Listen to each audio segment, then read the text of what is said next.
तो हेलो प्यारे बच्चों, आप सब कैसे हो। उम्मीद करूंगा आप लोग स्वस्थ हो गए, मस्त हो गए, खूब मन लगाकर पढ़ाई लिखाई कर रहे होगे। तो प्यारे बच्चों, आज के इस वीडियो में हम आपको हिंदी पढ़ना सिखाने वाले हैं बहुत ही आसान तरीके से कि कैसे आप हिंदी को पढ़ सकते हो। देखिए बच्चों, हिंदी को पढ़ने के लिए सबसे पहले क्या करेंगे, हम यहाँ पर हिंदी की मात्राओं को पढ़ेंगे, क्योंकि बच्चों को अक्सर हिंदी की मात्रा में ही समस्या आती है, दिक्कत आती है।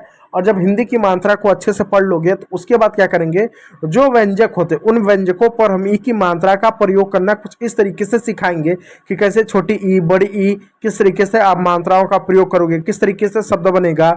उसके बाद जो है आपको इस तरह से जोड़ियां मिलाओ करके आपको बताएंगे कि कैसे आप शब्दों को लिख सकते हो। यानी देख सकते हो यहाँ पर मैंने बहुत सारे शब्द लिखा है, आप पढ़ोगे तो मतलब समझ आएगा। तो आप क्या करोगे, आपको जोड़ियां मिलान करना रहेगा। उसके बाद यहाँ पर देख सकते हो कुछ आपको फूल जैसा या कुछ आपको कुछ तिल जैसा कुछ आपको दिख रहा होगा, नील टाइप का, और आपको बताना रहेगा कौन सा अक्षर सही लिखा हुआ है, शब्द कौन सा सही लिखा हुआ। तो मतलब एक वीडियो में हम आपको हिंदी पढ़ाना और लिखना दोनों सिखाएंगे। हम हमेशा पूरी कोशिश करते हैं कि बच्चों को अच्छे से हिंदी पढ़ना आ जाए, अच्छे से हिंदी लिखना आ जाए। बच्चों को वीडियो देखने के बाद ये नहीं लगा अरे यार ये सर ने कैसे बताया, भैया ने ये कैसे बताया, हमको तो समझे नहीं आया, ये इसको हम कैसे लिखे, ऐसा ना हो। ठीक है, चलो क्लास को एकदम बेसिक से स्टार्ट करते हैं। देखो बच्चों, हिंदी में टोटल आपका क्या होता है, 49 अक्षर होता है। इस 49 अक्षर को हमने दो भागों में बांटा है।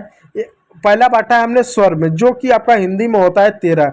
दूसरा बच्चों हमने बांटा है व्यंजक में, जो आपका हिंदी में होता है 36।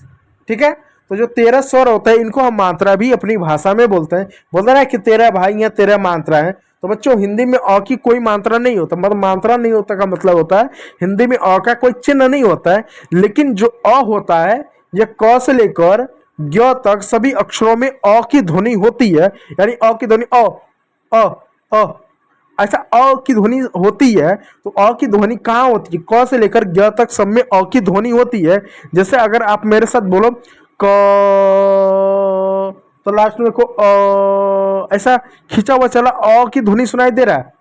या छोटा बोलो, जैसे बोलो क तो लास्ट में ऐसा आवाज सुनाई दे रहा है। अब बोलो ख, लास्ट में ऐसा सुनाई दे रहा है। तो सब में अ की ध्वनि होती है, लेकिन चिन्ह इसका नहीं होता। इसका कोई मतलब मात्रा वात्रा बताने के लिए कोई ऐसा चिन्ह नहीं होता है। ठीक है, दूसरा आता है इसका बड़ा भाई। बड़ा भाई आता है आ का मात्रा ऐसा होता है, अंग्रेजी में टी टाइप का होता है इस तरीके से। और इसका आवाज जो होता है, इसका जो ध्वनि होता है आ के रूप में निकलता है। जैसे जब आदमी को मार पड़ती है या चोट लगती है, जब दर्द होता है आदमी को, तो दर्द में जो आदमी आवाज निकालता है ना आ के रूप में, तो आ के रूप में जो आवाज निकलता है ना, वो आ की मात्रा का ही आवाज निकलता है। तीसरा आपके बच्चों आपके सामने आता है ई।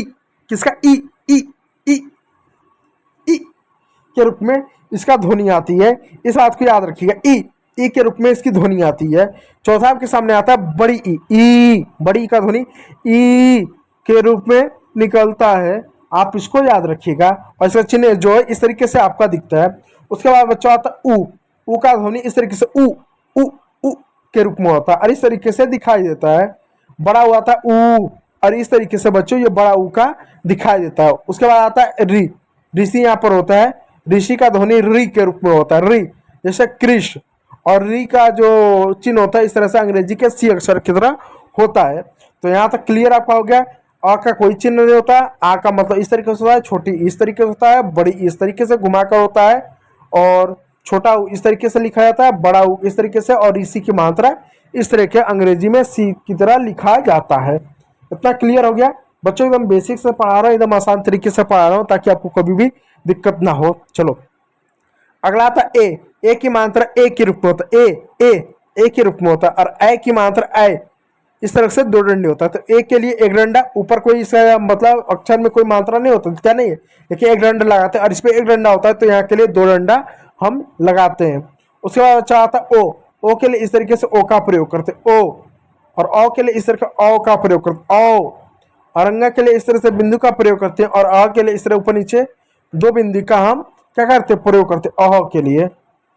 चलिए अब आता बच्चों का ख। आप का ख क्यों, क्योंकि जब तक आप क ख नहीं पढ़ोगे तब तक आप क्या करोगे, स्वरों में उसको जोड़ना अपना ही सीख पाओगे। देखो क ख ग घ अंग, च छ ज झ ञ, ट ठ ड ढ अन। अब देखो त त थ द ध न, प फ ब भ म, ये भ, म, य, र, ल, व, श, श, स, ह, छ, त्र, य। ये होता है श, ये होता है स। तो ठीक है, तो इसको पढ़ते हैं बच्चों श, इसको पढ़ते हैं स। इस तरीके से आपको दिखाते हैं। चलिए अब आता है बड़ी की मात्रा। बड़ी की मात्रा इस तरीके से होता है। चलिए इसको देख लीजिएगा। चलिए अब देखिए प्यारे बच्चों, आपका अंग्रेजी के कुछ शब्द जैसे द पर बड़ी की मात्रा लगेगा, हो जाएगा दी। और ये कौन सा अक्षर है? प, तो हो जाएगा दी प, दीप। क्या पढ़ेंगे? दीप। अब ये पर जो है तो पे ई की मात्रा लगेगा, होगा ती। कौन सा अक्षर? अक्षर पढ़िएगा र, तो ती र, तीर। न पे ई की मात्रा लगेगा, होगा नी। कौन सा अक्षर है? ल, होगा नी ल, नील। ये कौन सा अक्षर है? ज पे बड़ी की मात्रा लगेगा जी। कौन सा अक्षर है? व, तो होगा जीव। क्या होगा? जीव। चलिए अब बताओ, इन शब्दों को फिर से पढ़ने की कोशिश करना और चिल्ला। तो पे ई की मात्रा त ई, होगा ती। कौन सा अक्षर है? र, तीर।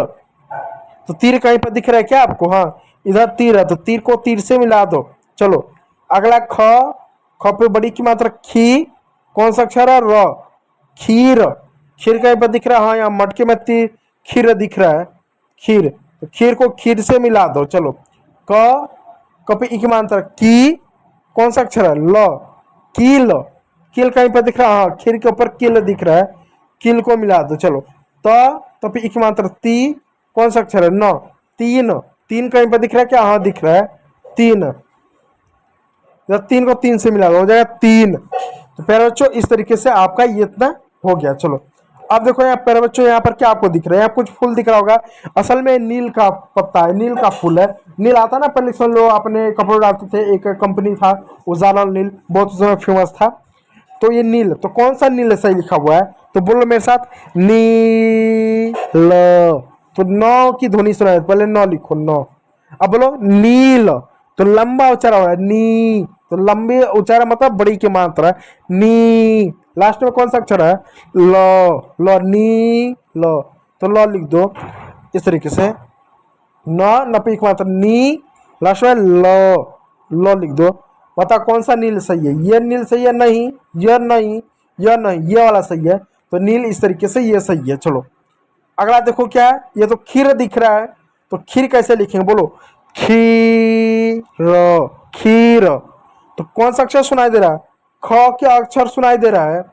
बड़ी की मात्रा लगे छोड़ी, देखो खीर।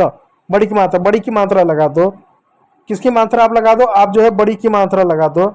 आप जो है बड़ी की मात्रा आप जो है लगा दो। आ देखो ख पे बड़ी की मात्रा लगाओ खी। और जो है कौन सा लास्ट में कौन सा अक्षर आ रहा? र, हो जाएगा खीर। क्या हो जाएगा? हो जाएगा खीर। तो इस तरीके से प्यारे बच्चों इसको खीर क्या पढ़े लिखेंगे। चलिए अब बताओ, ये है कील। कौन सा कील सही होगा? आप खुद बताइएगा। चलिए